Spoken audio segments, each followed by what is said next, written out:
Donc comme je vous ai dit, nous allons pouvoir soit l'envoyer par email, la déposer sur iTunes pour pouvoir la récupérer sur l'ordi, l'envoyer sur Dropbox, le cloud computing, Evernote, iPad, sauvegardé en tant qu'image bien sûr, ou alors print pour l'imprimer.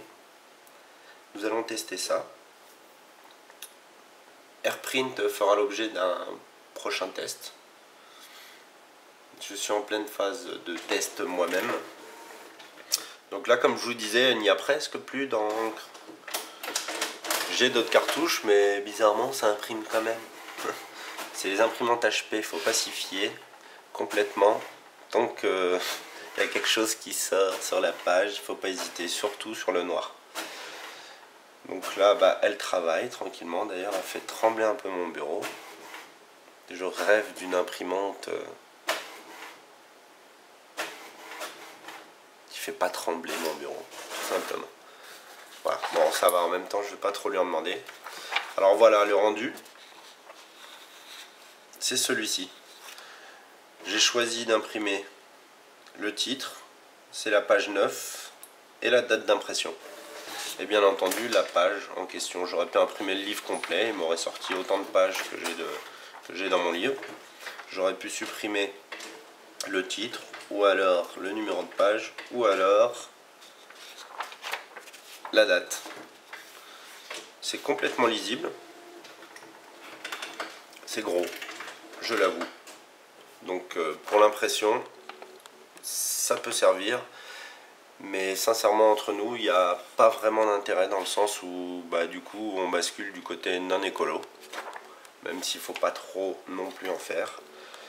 Le but de l'iPad, c'est de remplacer, pour ma part, le bloc-notes que j'avais, le cahier sur lequel je mettais toute ma vie, chaque petite action, tout ce que je fais, tout ce qu'il ne faut pas que j'oublie, c'était classé par jour. Je m'en sers d'ailleurs de la manière suivante. On va en créer un nouveau. Test Z. Hop, en classique. On va y mettre des petites lignes. Là, on va même choisir celui avec la date. Je vais vous montrer pourquoi. C'est là où ça prend tout son intérêt, juste ça. Il s'appelle Personnel Journal, mais bon. C'est pour pouvoir, jour par jour, oh, pardon, nous sommes pouvoir mettre, mais voilà. Après, on coche test, check. Voilà, appel, Intel.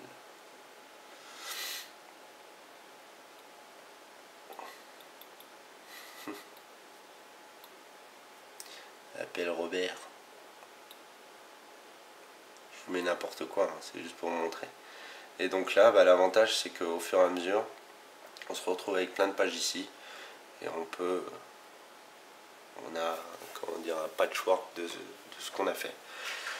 Et l'avantage premier pour ma part, c'est que, oui, certains diront, t'écris un peu gros, c'est un peu gros, ça ressemble pas à mon écriture, mais à force de, ça pour moi c'est mon écriture, elle est un peu plus grosse, elle est ce qu'elle est, en pâte de mouche. Si vous écrivez mieux que moi, mais tant mieux. On peut aussi s'appliquer. C'est pas ce que je suis en train de faire. Mais non, mais moi j'ai pris l'habitude d'écrire vite. Bref, tout ça pour vous dire que c'est quand même l'appli par excellence qui permet de prendre des notes. Voilà, bon, je vais m'arrêter là-dessus, j'aurai encore pas mal de choses à dire. Mais ça vous donne déjà un petit visu sympa de Notshelf. L'appli, elle est disponible sur l'Apple Store, 79 centimes d'euros. 0,79 €. C'est pas cher payé, puis surtout elle lui était testée là maintenant, donc ça vous permet à vous de vous faire une idée. Et puis n'hésitez pas à laisser vos commentaires sur le site, sur la timeline de la vidéo sur YouTube. Et ma foi, pour terminer, je vous souhaite à tous d'excellentes fêtes de fin d'année. Que meilleur de 2010, disons, soit le pire de 2011. C'est pas mal ça. Excellente formule. Allez, à bientôt. Ciao ciao. Pour un autre test bien sûr sur geeker.fr. Ciao ciao.